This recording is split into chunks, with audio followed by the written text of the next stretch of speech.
Jesus Cristo é o Senhor no céu, na terra e debaixo da terra. Ele é santo. Comenzamos el estudio de Lucas. Entonces la vez pasada hablamos de la familia de Zacarías y Elizabeth.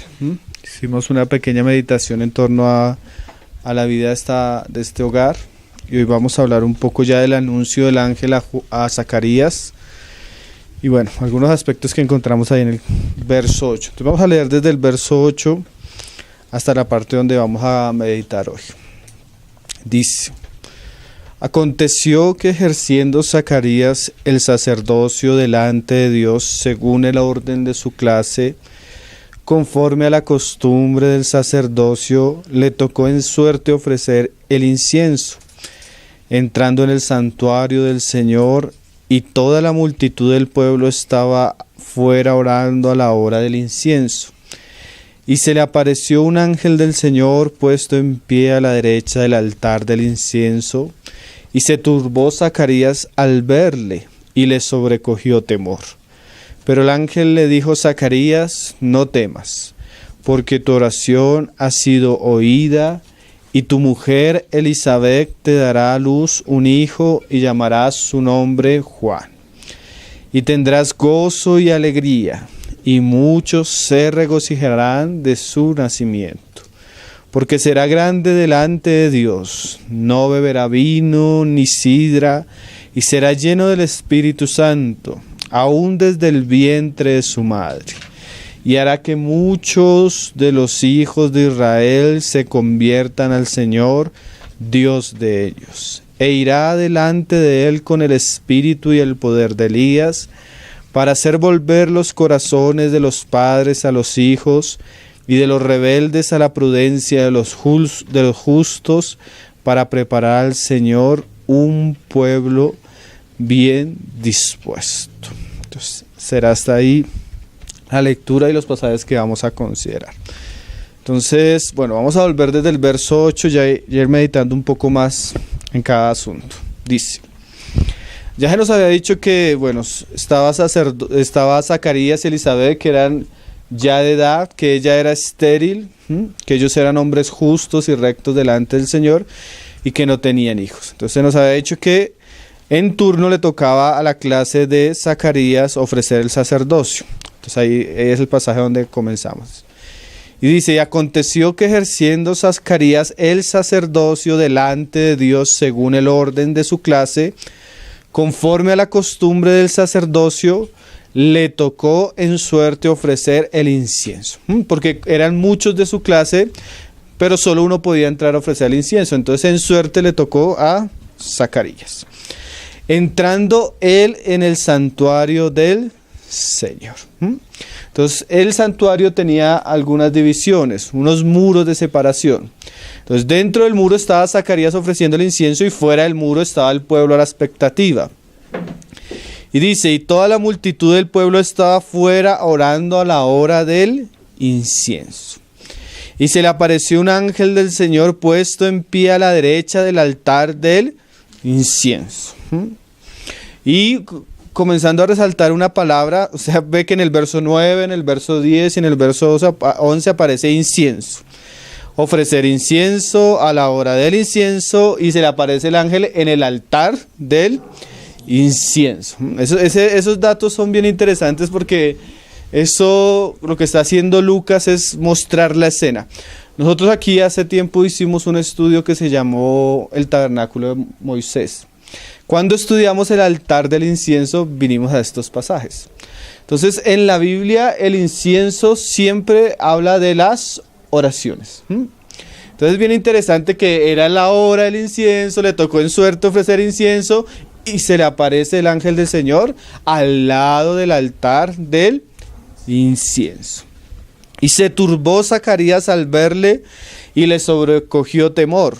Pero el ángel le dijo: Zacarías, no temas, porque tu oración ha sido oída, y tu mujer Elizabeth te dará a luz un hijo y llamarás su nombre Juan.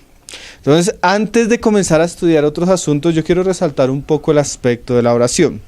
El Salmo 141, verso 2 dice: suba mi oración delante de ti como el incienso. Y un pasaje en Apocalipsis, si quieren leerlo, Apocalipsis 5, verso 8, la misma escritura nos interpreta qué significa el incienso, como venimos diciendo y como lo decía el salmista, nos habla de las oraciones. Dice Apocalipsis 5, verso 8. Dice: y cuando hubo tomado el libro, los 4 seres vivientes y los 24 ancianos se postraron delante del Cordero. Todos tenían arpas y copas de oro llenas de incienso. Y el mismo Juan nos explica que son las oraciones de los santos. Entonces, esto es bien interesante porque en medio de todas las cosas que vamos a decir hoy, vamos a resaltar un poco en la importancia de la oración.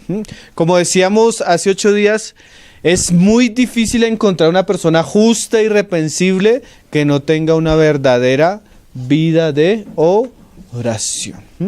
Entonces, hoy vamos a hablar de el anuncio de Juan, del ángel acerca del nacimiento de Juan, y la oración, porque eso tiene mucha enseñanza para nosotros que hemos alcanzado estos tiempos. Si bien esto es un aspecto histórico, pero todas estas cosas que el Señor está hablando tienen mucha enseñanza para nosotros. Y no solo queremos leer el Evangelio como los hechos que han sucedido, sino que aprender de esos hechos que nos enseñan bastante a nuestra vida. Entonces, hay algo en las Escrituras que uno conoce y entiende a la luz de la palabra, que es la soberanía de Dios. Nosotros tenemos un Dios que es soberano. ¿Qué quiere decir eso? Que todo lo que Él se ha propuesto hacer, Él lo hará. Y no hay nadie que se lo impida. O sea, Dios siempre ha tenido el control de las cosas y Él va a llevar a cabo su voluntad por encima aún de la rebelión del hombre y la rebelión de las tinieblas. Pero es interesante que aunque nadie se puede oponer a la voluntad soberana de Dios, es interesante que Dios permita que los hombres sí puedan cooperar en esa soberanía suya. ¿Cómo así? Es imposible que el hombre impida lo que Dios va a hacer. Pero es interesante que Dios de la antigüedad haya prometido un Mesías. Pero antes de que viniera el Mesías, vendría alguien que iba a preparar el camino de él.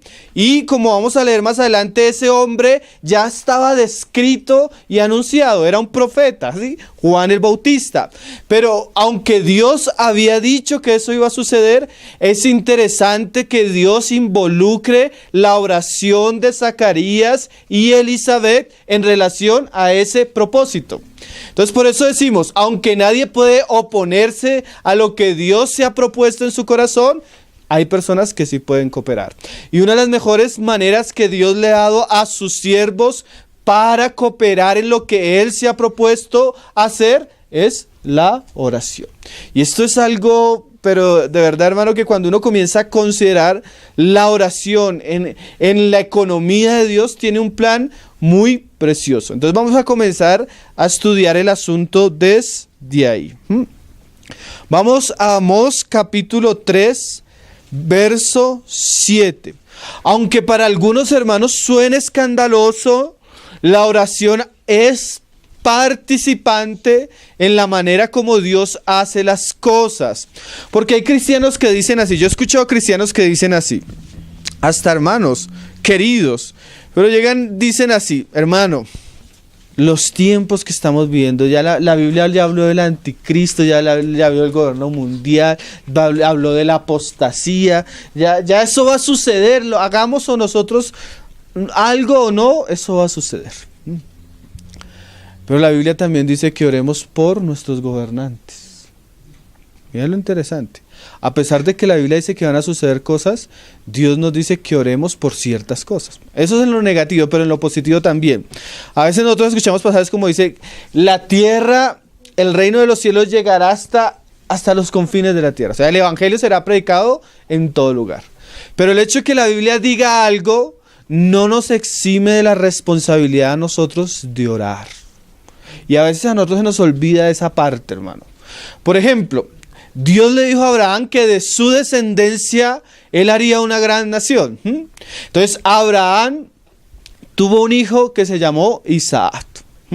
Pero la esposa de Isaac era estéril, así como la mamá de Isaac también era estéril. Sara era estéril, pero Rebeca también era estéril. Isaac, conociendo que Dios había hecho una promesa a su padre, que su descendencia sería como la arena del mar y como las estrellas del cielo, al ver Isaac la esterilidad de su esposa Rebeca, él, dice la Biblia, que oró. Y que la oración fue oída por el Señor, y el Señor le concedió 2 hijos, Jacob y Esaú. ¿Qué quiere decir eso? Dios le había dicho a Abraham que su descendencia sería como las estrellas del cielo y como el polvo de la arena de la tierra. Pero eso no quería decir que Isaac no debía orar. Es más, lo que Dios había dicho llegó a ser o llegó a llevarse a cabo cuando Isaac oró. Eso es un misterio, hermano. ¿Dios necesitaba de la oración de Isaac? No, él es soberano. Pero Dios en su soberanía quiere que sus hijos oren. Mira cómo comienza el asunto. Zacarías, tu oración ha sido escuchada. ¿Acaso Dios no había dicho que él iba a dar un profeta? Sí. Pero el Señor permitió que 2 hombres en la tierra, una familia, orara por lo que Dios había hecho. Parecía un asunto solo familiar, pero comienza a ver que es un asunto involucrado en la economía y el desarrollo del propósito de Dios. Entonces es muy interesante. ¿Por qué vamos a leer este pasaje? Porque Dios no hace nada sin que antes lo anuncie a sus siervos los profetas. Pero una vez los siervos los profetas han entendido cuál es la voluntad de Dios, lo primero que ellos deben hacer es orar. Muchas veces nosotros solo nos contentamos con oír y entender y no oramos. Mira lo que dice ahí Amós. Porque no hará nada Jehová el Señor. Él es soberano. Él puede hacer las cosas como Él quiera. Amós 3:7. Pero mira lo que dice la palabra. Él no hará nada sin que revele su secreto a sus siervos los profetas. El hermano Weishman tiene un libro muy bueno que se llama De la oración. Creo que se llama Cuando la oración gobierna. Bueno, no me acuerdo. Se llama La oración. Pero el subtítulo es como Cuando la tierra gobierna los cielos con la oración. Algo así. Pero la idea es que, y el hermano lo explica muy bien ahí. Él dice la oración no comienza con nosotros. Y usted lo ve en Apocalipsis porque usted ve a algunos ángeles derramando incienso a la tierra. O sea, antes de que el incienso suba, primero tiene que bajar. ¿Cómo así?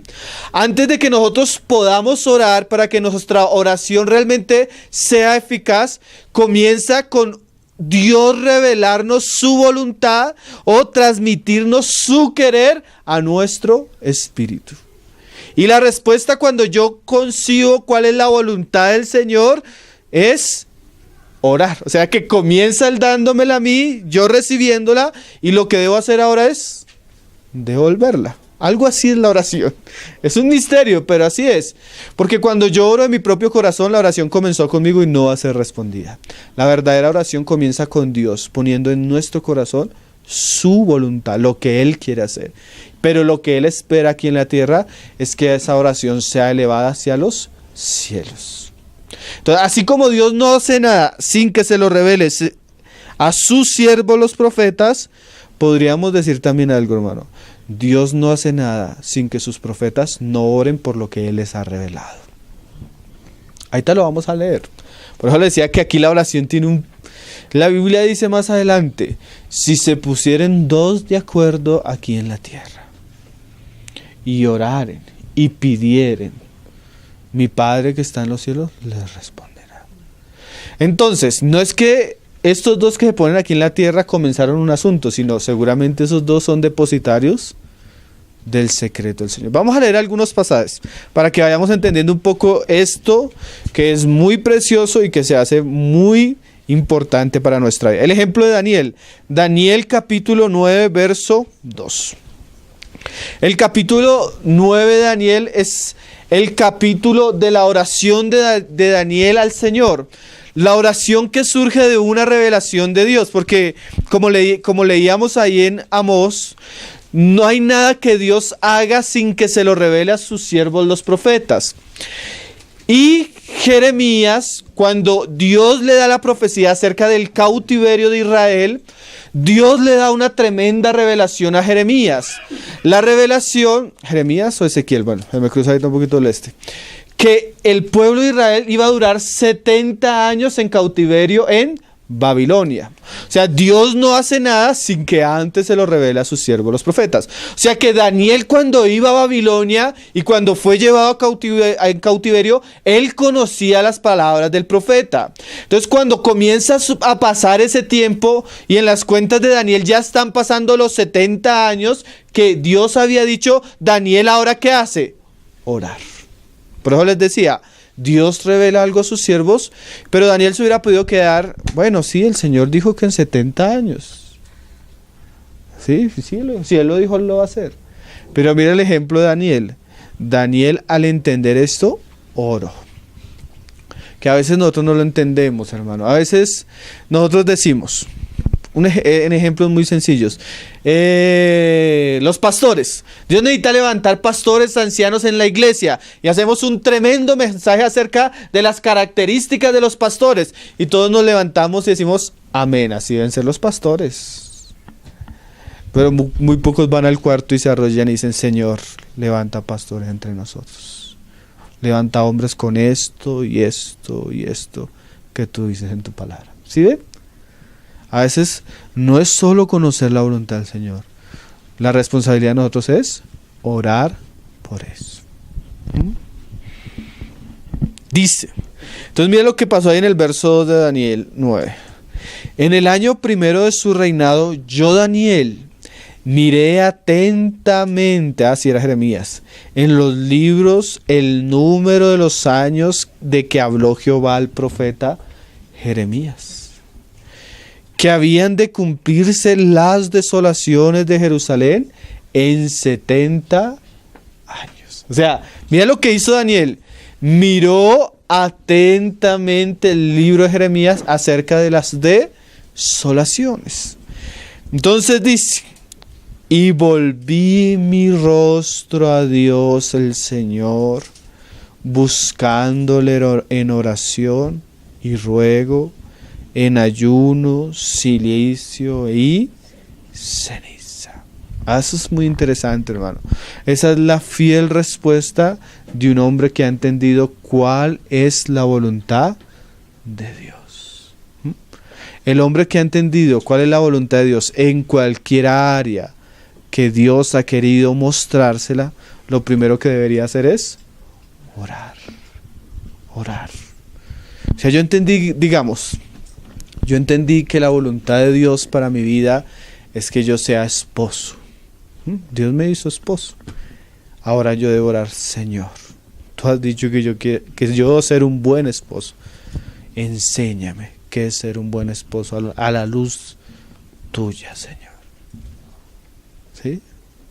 No solo conocer la voluntad de Dios, necesitamos orar en relación a esa voluntad. Parece que esa es la visión completa, porque a veces solo hablamos de la soberanía de Dios, y sí, la soberanía de Dios existe, pero también existe que Dios hace las cosas que Él se ha propuesto con un cuerpo que Él tiene, que es su pueblo, o su iglesia, o con sus siervos. Y dice en el verso 20, porque Daniel ora y la respuesta es inmediata. Hay respuestas que duran más años. Por ejemplo, en el caso que yo les decía de Isaac, dice que cuando él se casó con Rebeca tenía 40 años, me parece. Y que cuando Dios le concedió la respuesta de la oración, él tenía 66, o sea, pasaron como 26 años. A veces la respuesta es inmediata, a veces pasan 26 años, o a veces pasa como en el caso de Zacarías y Elizabeth, que pasan por lo menos unos 60 años antes de que llegue la respuesta. Pero siempre llega la respuesta, ¿no? Eso es lo importante. No, no, a veces, porque a veces nosotros queremos ponerle plazo a Dios, pero a veces Él en su soberanía, Él sabe cómo va desarrollando el negocio. Y dice, ahí en el verso 20, aún estaba hablando y orando y confesando mi pecado y el pecado de mi pueblo Israel. Y derramaba mi ruego delante de Jehová mi Dios por el monte santo de mi Dios. Aún estaba hablando en oración cuando el varón Gabriel, a quien había visto en la visión al principio volando con presteza, vino a mí como a la hora del sacrificio de la tarde. ¿No le parece un lenguaje muy parecido al de Lucas? Aparece el mismo personaje, Gabriel.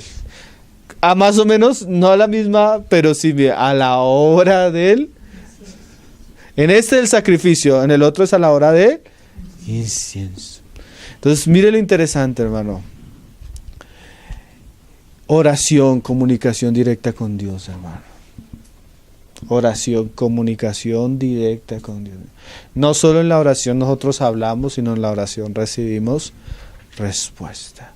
Muchas de las cosas que son imposibles para nosotros, muchas de las cosas en las que carecemos, muchas de las cosas que Dios nos manda hacer, comienzan en la oración.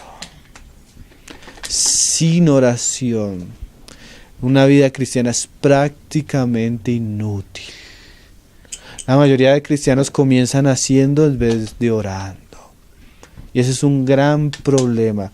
Casi todo lo genuino comienza con un revelar de Dios claramente su voluntad, y paso seguido es un buen tiempo de oración en relación a esos asuntos. La oración debe ser parte fundamental de nuestra vida cristiana. Nosotros resaltamos mucho eso porque definitivamente la oración es un órgano vital en la vida cristiana. Cristiano que ora es un cristiano que no solo va a conocer la voluntad de Dios, sino que seguramente va a poder llevarla a cabo y va a recibir la provisión, la gracia, la respuesta de Dios para lo que Dios lo está encomendando. Antes de obras, antes de hacer muchas cosas, oración, hermanos. Oración. Dice, mira lo que pasó en la oración.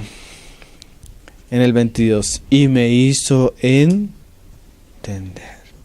y habló conmigo diciendo, Daniel, he salido para darte sabiduría y entendimiento. Por eso Santiago decía, no tienes sabiduría, porque a veces no tenemos sabiduría. Pida, o sea, ore a Dios, el cual dará abundantemente. Si ustedes se acuerdan, usted lee el libro de Daniel y decía el rey de la época Daniel, es que en Daniel hay un espíritu superior, un espíritu diferente. Lo que ninguno más entendía en la época de Daniel lo entendía. ¿Por qué Daniel lo entendía? Porque Daniel oraba 3 veces al día. Y saben que cuando uno mira las oraciones de Daniel, no eran oraciones al aire, sino eran oraciones ligadas a la voluntad de Dios, siempre. Que eso es lo que vamos a ver un poco ahorita. Es muy importante la vida de oración. Un cristiano con vida de oración es diferente a cualquier cristiano. Mire lo que dice. Al principio de tus ruegos fue dada la orden, y yo he venido para enseñártela, porque tú eres muy amado. Entiende pues la orden y entiende la visión. Ay, qué cosas, ¿no, hermano? Que estos hombres, Dios enviaba ángeles, enviaba a Gabriel, para que estos hombres entendieran y conocieran cuál era la voluntad de Dios. Todos estos pasajes que nos enseñan, lo que estamos leyendo hasta aquí, ¿qué nos enseña? Que cuando Dios quiere hacer algo, Dios lo revela a su pueblo, pero no solo lo revela a su pueblo, sino que su pueblo coopera con lo que Dios revela a través de la oración. Y también, ¿de qué nos sirve a nosotros esto? Esto es ser un llamado a orar. A orar específicamente. Mire cómo dice el Salmo 145, verso 18. Hay muchos pasajes en relación a esto, pero mira este pasaje como lo dice claramente.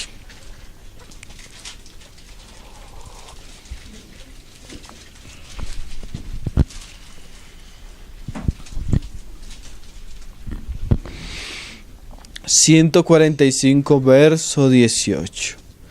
Esta frase es preciosa, hermano. Cercano está Jehová. O sea, pero Dios es omnipresente, sí. Pero Él se hace cercano, Él se hace visible, Él se hace real. ¿A quiénes? No solo a un grupo de hombres, sino a todos. ¿Pero a cuáles son esos todos? A todos los que le invocan. Qué precioso, ¿no? Y como dice, porque hay mucha gente que invoca a Dios, pero como el mismo Señor enseñaba, pero su corazón estaba lejos. Así era la religión antiguamente, ¿no? Nosotros íbamos a una religión, un templo, un sacerdocio, y orábamos, o rezábamos, pero nuestro corazón estaba en otro lugar, ¿no? Pero la oración de veras, donde hay... ¿Cuáles saben cuál es la verdad? Oración de veras, donde está el corazón. Un hermano decía, es mejor una oración con mucho corazón y pocas palabras, que muchas palabras y poco corazón. ¿Saben cuál es el caso más precioso? Porque hoy los cristianos piensan que entre más griten, entre más hagan escándalo, entre más haya bulla, Dios más oye. Pero Ana, dice que Ana estaba en el templo y que en su angustia y gemir oraba en su corazón. No dijo palabras, a tal punto que el sacerdote la vio, quién sabe cómo estaba Ana, y le dijo, digiere tu vino, pensó que estaba borracha. No salieron palabras, no salió confesión positiva, no salieron decretos de su boca, pero su corazón estaba en la oración. Y su oración fue respondida. A veces nosotros tenemos toda una... Cuando oramos tenemos toda una... Hasta usted escuchará a los hermanos y siempre oran de una misma manera, pero a veces muchas palabras y poco corazón. Y si no hay corazón, no hay de veras. Sí, muchas veces nosotros oramos al aire, oramos sin propósito, sin sentido, oramos por orar, pero nuestro corazón no está involucrado. Pero cercano está Jehová. ¿A quiénes? A todos los que le invocan. A todos los que le invocan de veras, o de verdad, o en realidad. Cumplirá el deseo de los que le temen. Usted aquí ve a Zacarías. Oirá a sí mismo el clamor de ellos y los salvará. Entonces, palabras como estas y muchas otras más nos muestran al Señor muy cercano al que ora verdaderamente. Volvamos al pasaje de Lucas. Lucas 1, verso 13. No lo pierdan porque es el pasaje donde vamos. Entonces, estos pasajes, Zacarías ofreciendo incienso a la hora del incienso y el ángel apareciendo en el altar del incienso, quiere decir que Dios, las respuestas de Dios, el trabajo de Dios, la provisión de Dios y muchas de las cosas que hace Dios las hace en un ambiente de incienso, de oraciones. Es más, mira lo que le dije el Señor ahí en Lucas 1:13, dice: pero el ángel le dijo, Zacarías 13, no temas. ¿Por qué? Porque tu oración ha sido oída.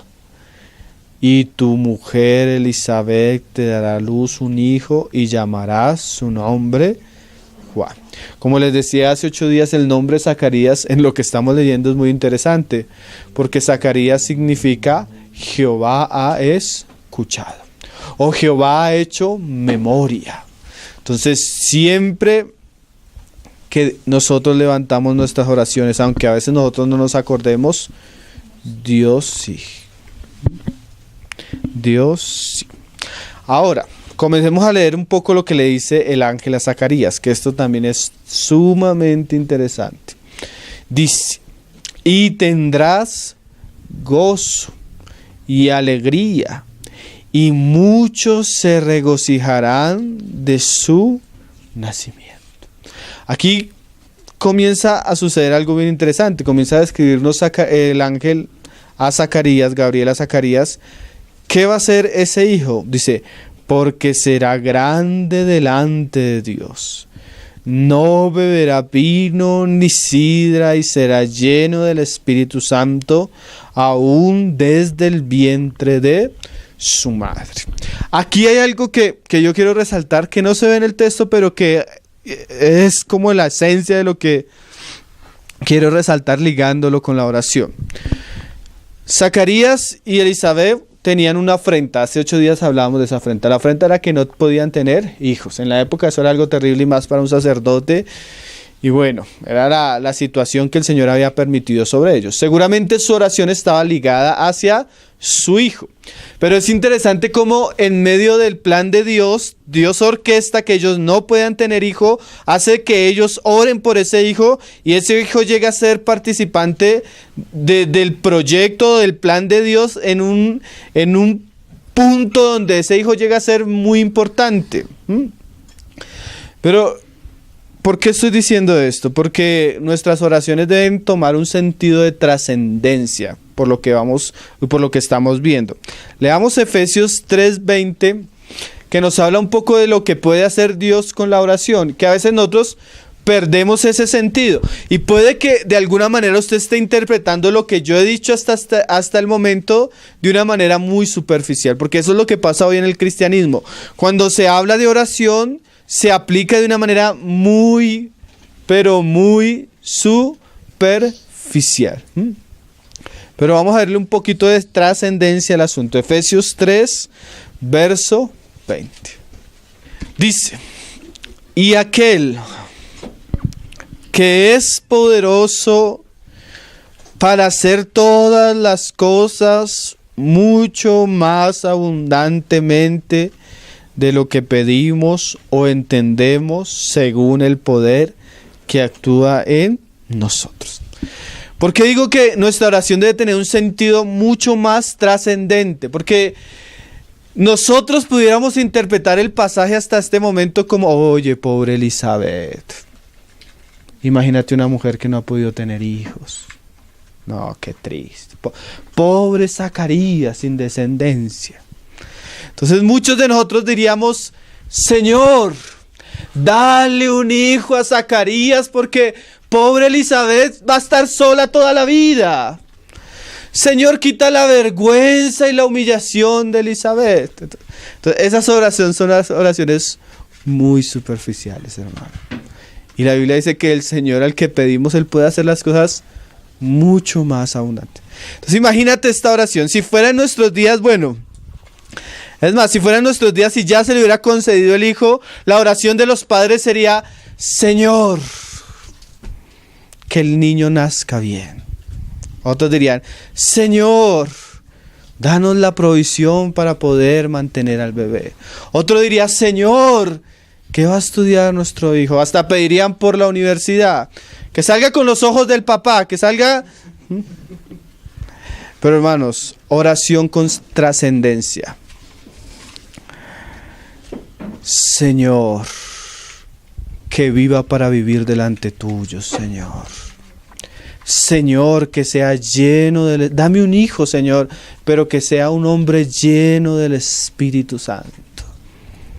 Señor, dame un hijo, dame un hogar, Señor, pero que en mi hogar no tomen ni vino, ni sidra, Señor. Que nada de los placeres de este mundo los llene, sino que sean llenos del Espíritu Santo. Señor, dame un hijo, pero que muchos conozcan y se conviertan al Señor por la boca y el ministerio de este hijo. Oraciones con trascendencia, hermano. No podemos orar como oran los gentiles, por la comida y la vestida, porque Dios tiene cuidado de esas cosas. Nuestra oración es: Señor, entre nosotros levanta una descendencia de profetas que traigan tu reino a la tierra. Levanta hogares como Zacarías y Elizabeth, cuyos hijos sean profetas grandes delante de Dios. Oraciones con trascendencia, no superficiales y vanas como oran los gentiles, porque hasta los gentiles oran por esas cosas, hermano. Así somos en todo. A veces hasta uno pensando en la iglesia: ay, Señor, si tuviéramos un lugar y si vinieran hartas personas y estuviéramos todos contentos, pero nadie ora: Señor, que no haya ni vino ni sidra, pero que sean llenos del Espíritu Santo. Nadie ora por eso. Señor, que lleguen, pero realmente que el corazón de los padres se convierta al de los hijos y el de los hijos hacia los padres. O sea, oraciones importantes con trascendencia. A veces oramos muy superficialmente, hermano, muy vanamente. Nos preocupamos. La mayoría de papás, cuando se enteran que viene un bebé, la preocupación es cómo lo vamos a mantener. Eso es ser muy gentil, hermano. Eso es ser muy gentil, muy vano, muy superficial. Oraciones con trascendencia. Señor, que así como el israelita, Señor, que este hijo, Señor, sea dedicado a ti, Señor. Mis primicias, mis primeros, para tu gloria, para tu honra. Oraciones como la de Ana. ¿Saben cómo oraba Ana, hermanos? Si te dignares a mirar la aflicción de tu sierva y te acordares de mí y no te olvidares de tu sierva, sino que dieres a tu sierva un hijo varón, yo lo dedicaré a Jehová todos los días de su vida. Mira esa oración. Señor, si tú me das un hijo, Señor, yo lo dedicaré a ti todos los días de su vida y no pasará navaja sobre su cabeza. Lo consagró. Esas son oraciones con trascendencia importantes. Pero nosotros oramos para gastar en nuestros propios deleites. Dame una buena profesión para yo ganar más y para vestirme mejor, tener un mejor celular, andar en un mejor carro. Todo yo. Todo yo. Dame esto para yo esto, yo necesito esto, y yo. Y son vidas que no tienen nada que ver con el plan de Dios, porque muchas veces no sabemos ni orar. Por eso cuando oréis diréis así: Padre nuestro que estás en los cielos. Primero que todo, santifica tu nombre, Señor. Haga tu voluntad aquí en la tierra como sucede en los cielos, Señor. O sea, son oraciones que lo que está ligado es el propósito de Dios. Entonces ahí comienza a tomar sentido todas las cosas, ¿no? Yo no puedo decir cómo oró Zacarías, Elizabeth. Lo que sí sé es que la oración de nosotros puede ir muy involucrada con el gran propósito del reino de los cielos aquí en la tierra. Tremendo eso, ¿no? Vamos a leer el pasaje de Lucas y para que oremos así. Lucas 1, verso 14, estamos ahí. Le dice Gabriel a Zacarías: y tendrás gozo y alegría, y muchos se regocijarán de su nacimiento. ¿Por qué? Porque será grande delante de Dios. Mire, los papás a veces se preocupan qué profesión va a tener, de cómo va a venir. Esto debería ser: Señor, que cuando sea grande delante tuyo, Señor, no beberá vino ni sidra, Señor, que sea consagrado. Oramos, Señor, para que nuestra casa no esté en los deleites de este mundo, Señor, sino que nuestros hijos sean llenos del Espíritu Santo. Mira cómo dice el ángel, aún desde el vientre de su madre. Qué frases, ¿no? Y hará que muchos de los hijos de Israel se conviertan al Señor Dios de ellos. Esa debería ser nuestra oración. Saben que uno escucha muchas biografías de hermanos que ellos cuando comienzan a contar su testimonio, Watchman ni habla de él. Dice que cuando él nació, su mamá lo presentó delante de los hermanos y dijo, hermanos, yo quiero que oren porque este hijo yo quiero que sea consagrado para el servicio al Señor. Y siempre su mamá se lo decía, que ella había orado así por él. Cuando él tenía 17 años, él decía que él tenía mucho temor de convertirse cristiano, porque él sabía que su mamá había orado desde el vientre por él así. Él sabía que si se convertía cristiano, tenía que servirle al Señor, porque así había sido orado su mamá por él. Tremendo, ¿no? Hay muchos, hermanos, hombres de Dios que su llamamiento comenzó en la barriga de sus papás. Claro, uno va a ver por la palabra que no es solo orar, sino habían muchas cosas, como Ana. Ana fue muy fiel a su oración. Dios le dio el hijo y ella inmediatamente, apenas lo destetó, cumplió lo que había prometido. Sí, porque imagínese, no sé, después de esta respuesta de Dios, Zacarías y Elizabeth brindándole vino y sidra al desayuno al hijo. Sería incongruente, ¿no? Porque a veces el papá, Señor, guarda mi casa, y el papá es el del que el sábado a las 7 de la noche está viendo Sábados Felices. Que mis hijos sean santos, pero el papá es más impío que el impío de la casa de al lado. Entonces es incongruencia, ¿no? Pero oración más fidelidad es ingredientes preciosos para que Dios lleve a cabo su propósito. Dice, e irá delante de él con el espíritu y el poder de Elías, para hacer volver los corazones de los padres a los hijos, y de los rebeldes a la prudencia de los justos, para preparar al Señor un pueblo bien dispuesto. Aunque no va a ser nuestro énfasis hoy, sí por lo menos vamos a leer algunos de los pasajes del Antiguo Testamento que cita Lucas. Lucas habla de Elías que iba a venir a preparar el camino al Señor. Esos son pasajes que se encuentran en el profeta Malaquías. Si quieren vamos leyéndolos. Malaquías 3, verso 1, Malaquías hace un anuncio de un profeta que habría de venir. Mira lo que dice Malaquías. Malaquías 3, verso 1, que son esas citas que está anunciando Juan, que está anunciando Lucas acerca del cumplimiento, porque como decíamos, esta es la historia, pero la historia hace parte de una gran historia. La gran historia es que va a surgir Jesucristo, pero lo que anunciaban los profetas es que antes que viniera el Mesías o el Señor mismo, lo iba a preceder un mensajero. Entonces, por lo menos le damos esta cita para entender un poco de dónde toma lo que dice Lucas.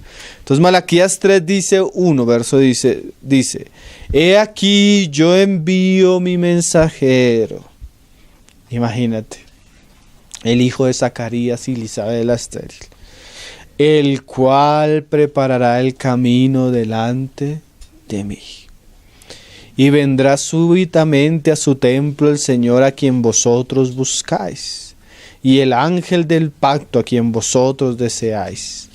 He aquí viene, ha dicho Jehová de los ejércitos. Esta profecía es muy interesante, nosotros la hemos estudiado en algunas ocasiones, porque esta es de las profecías que muestran que el Mesías tendría que surgir en la época del segundo templo, que fue el templo que construyó Esdras y Nehemías.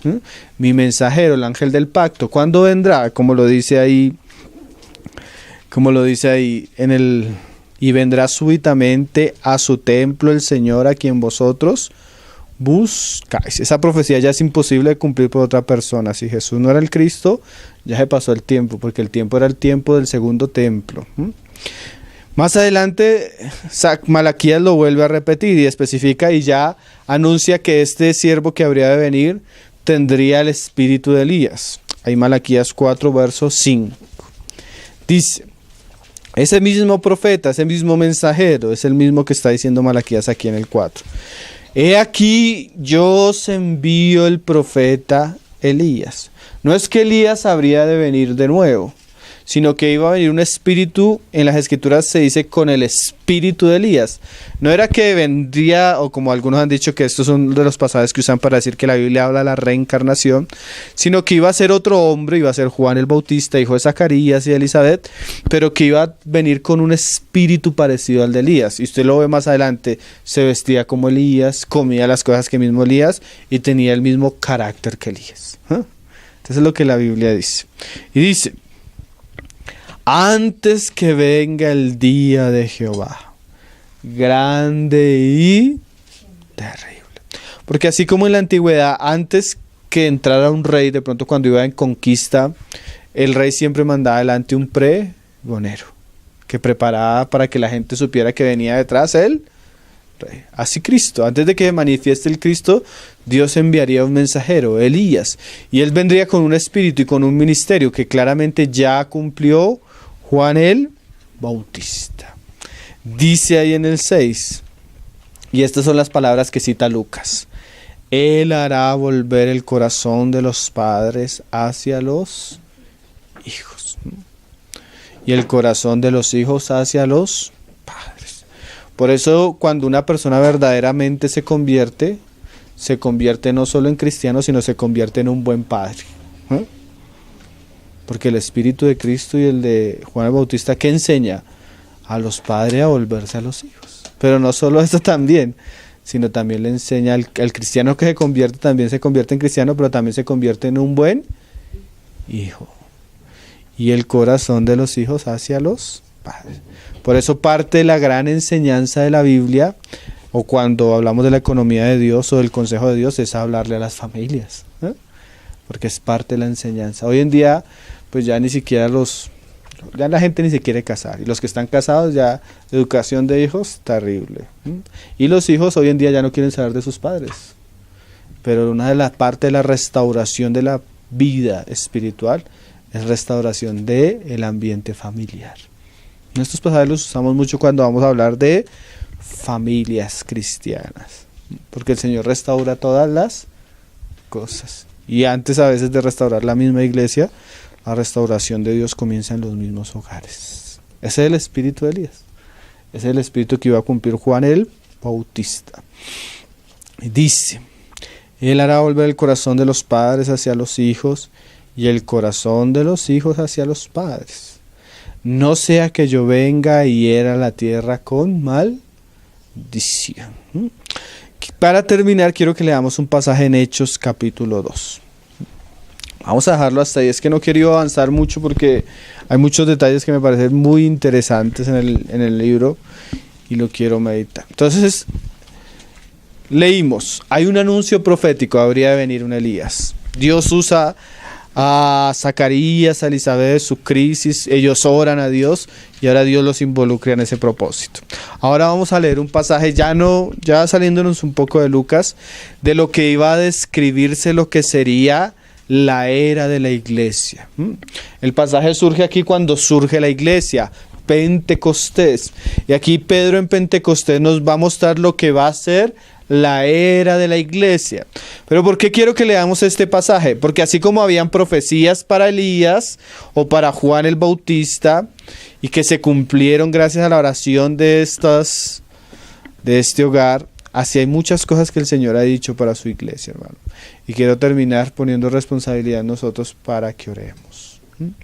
Mira cómo Pedro describe la dispensación de la iglesia, que es el tiempo que nosotros estamos viviendo hasta la venida del Señor.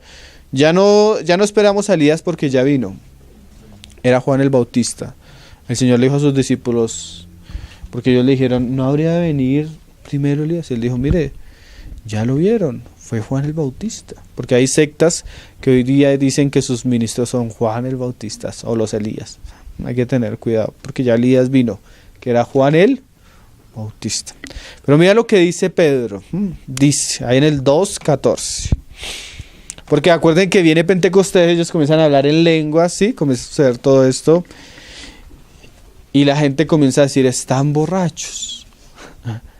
Porque lo mismo, igual que Ana, digiere tu vino, pero no era que estuvieran borrachos, era que estaban llenos del Espíritu Santo.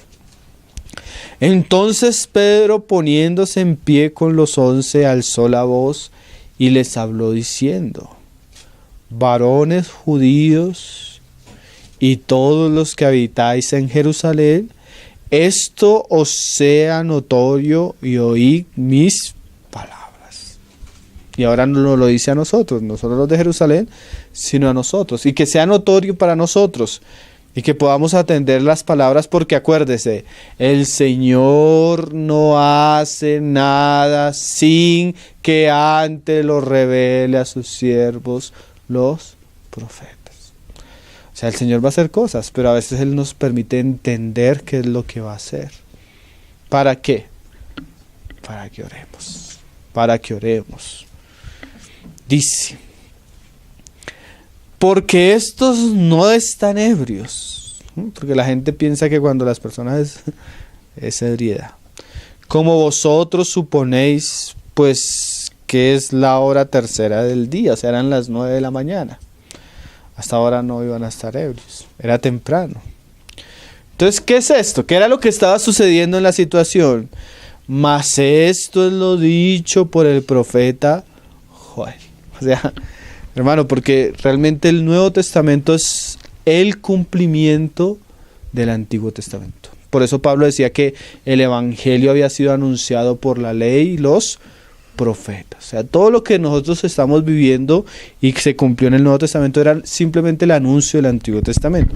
¿Qué es lo que está sucediendo en estos días? Dice, o en los días de Pedro, que decía Joel, que también es parte de la era en la que nosotros estamos. Nosotros estamos en esta dispensación, que es el tiempo de la iglesia. Mira lo que dice el profeta Joel. En los postreros días, dice Dios. Mira lo que Dios dice. Ya no dice que va a venir un Elías, porque ya vino. Ya no dice que el Mesías va a venir, porque el Señor ya vino. O sea, eso ya no debemos esperarlo. Eso ya sucedió. Es una historia ciertísima. Pero ahora, ¿qué va a suceder en nuestros días? Derramaré de mi espíritu sobre toda carne. Mira esta frase, hermano. En los postreros días Dios promete derramar su espíritu por toda la tierra, sobre todo hombre. Porque eso era lo que decía el Señor en Juan. El espíritu es el que convence, el espíritu es el que redarguye, ¿sí? Solo que hay personas que contienden, o como decía Hechos más adelante, ustedes resisten al Espíritu Santo. ¿Qué quiere decir eso? No que el Espíritu no haya sido derramado, sino que los hombres arbitrariamente y voluntariamente resisten una y otra y otra y otra vez el llamamiento de Dios a través del Espíritu Santo. Porque el Espíritu Santo sigue hablando, sigue llamando, sigue redarguyendo, pero las personas se cierran en su necedad y su locura. O sea, el tiempo de la iglesia es el tiempo donde el Espíritu Santo iba a trabajar, y ahí dice la palabra, sobre toda carne. Pero no todos quieren oír, no todos quieren arrepentirse, no todos quieren escuchar. ¿Por qué? Porque Juan dice, aman más las tinieblas. Pero Dios prometió que en esta época su espíritu sería derramado sobre toda la tierra. Apocalipsis 5 habla de eso. Nosotros hemos hablado de ese trabajo, de esa obra del Espíritu Santo. Pero no solo eso, sino hay un y, que a ese es el y que quiero llegar para que podamos orar. Mira lo que decía. En los postreros días, dice Dios, derramaré mi espíritu sobre toda carne. Y yo aquí era donde quería llegar. Y vuestros hijos y vuestras hijas profetizarán. Mira estos tiempos, hermano. Esto es para nuestros días. Dios prometió que habría un derramamiento de su espíritu y una obra y un avivamiento en nuestros hogares, en nuestros hijos y en nuestras hijas. Esto debería ser oración, ¿no? Señor, que esto que tú dijiste por boca de Joel, que nos recordó Pedro, sea para nosotros y nuestros hijos, Señor. Que mis hijos, y mira lo precioso, y mis hijas, Señor, profeticen, o sea, sean personas llenas de la palabra y que anuncien la palabra. Y mira eso, que nuestros jóvenes, Señor, tengan visiones y que nuestros ancianos, Señor, sueñen sueños. Esa es la era de la iglesia, ¿no les parece precioso? Porque la era de la iglesia es, a veces nosotros hablamos de la iglesia y del avivamiento de la iglesia esperando un gran apóstol, un gran profeta, pero Pedro dice, es vuestros hijos y vuestras hijas, vuestros jóvenes, vuestros ancianos. Precioso, hermano. Yo hablo de esto porque yo lo he visto, hermano. Yo he estado en reuniones donde realmente el Espíritu ha caído de nosotros y he visto a los hijos de la hermanita, a los 3 hijos llenos del Espíritu, y a los 2, 3 años bien los he visto predicar, los he visto ministrar al Señor, los he visto servir. Jovencitas y jovencitas así como esta pequeña que crecieron entre nosotros llenos del Espíritu Santo. Yo he estado en campamentos donde realmente la gloria del Señor ha hecho esto y más.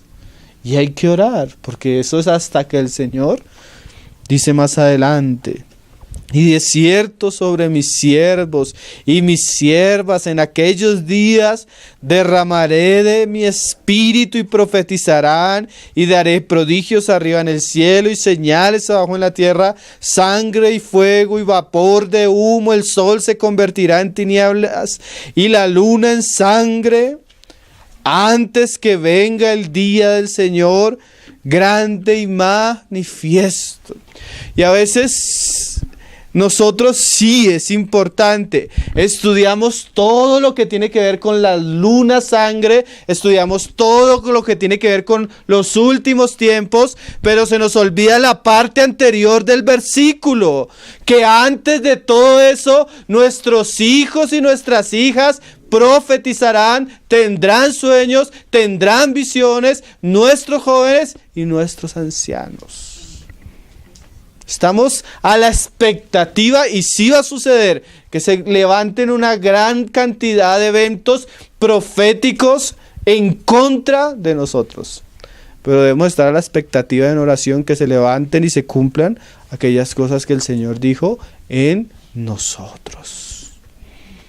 Nuestros jóvenes, y no solo nuestros jóvenes, nuestros ancianos, Señor, y no solo ellos, nuestras hijas y nuestros hogares, tus siervos, Señor, y tus siervas, Señor. Derrama de tu espíritu, Señor. Antes de que tú vengas, Señor, derrama de tu espíritu, Señor. Y dice Pedro: y todo aquel que invocar el nombre del Señor será salvo. Nuestra mayor oración y nuestro mayor deseo es que cada cristiano pueda comprender lo importante que él puede llegar a ser en el propósito de Dios, y no solo él, sus familias, sus hijos, sus hijas, sus jóvenes. Y es una gran necesidad de que oremos, porque la oración del justo puede mucho. Y Jehová escucha a los que oran de veras, y cumplirá el deseo de los que le temen. Cuando vemos la historia de Zacarías, la historia de Juan el Bautista, todo comienza acompañado de una gran cantidad de cosas que nos enseña y que nos estimula a llevar una vida cristiana como la que la palabra nos está mostrando, hermanos. Entonces el Señor despierte nuestros espíritus y nos haga personas justas como lo fueron Zacarías y Elizabeth, que pudieron ver la bendición y el cumplimiento de las promesas de Dios en sus propias casas. Amén.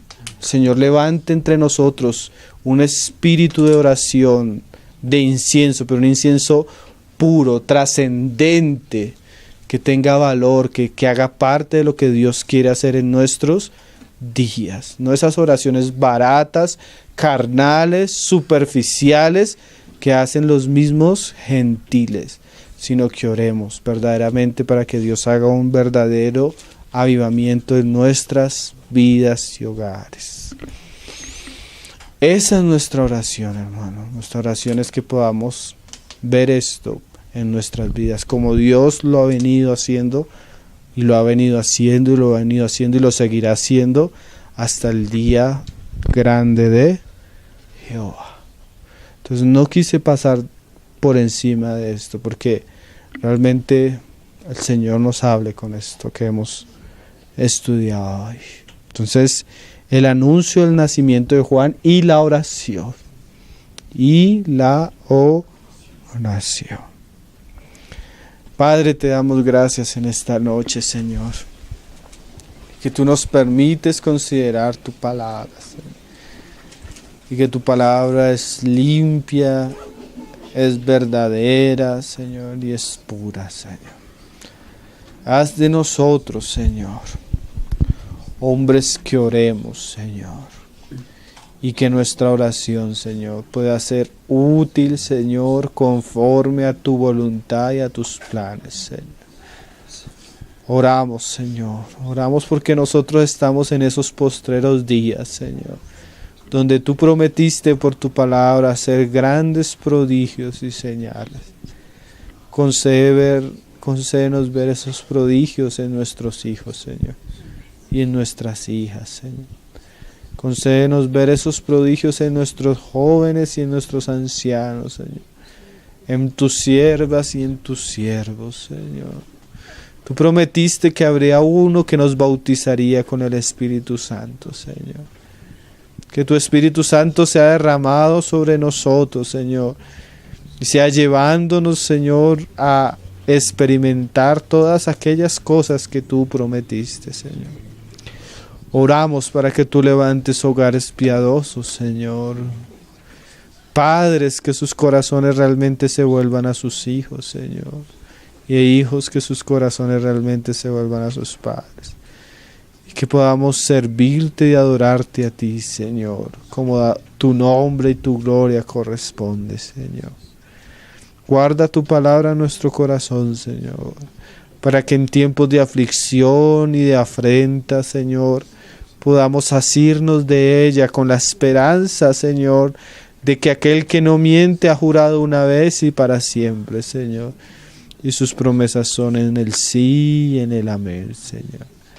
Ayúdanos, Señor, a orar, a ser fieles a ti, Señor, a consagrarnos a ti, Señor, de tal modo que podamos ser vasos de misericordia, Señor, a los cuales tú puedas derramar tus bendiciones y tus gracias, Señor. Bendice tu palabra, Señor Jesús. Que tu palabra halle tierra limpia, Señor, tierra útil, Señor, en la cual pueda dar mucho fruto para tu gloria y para tu honra, Padre. Pedimos en el nombre de tu Hijo Jesús. Ao leão de Judá.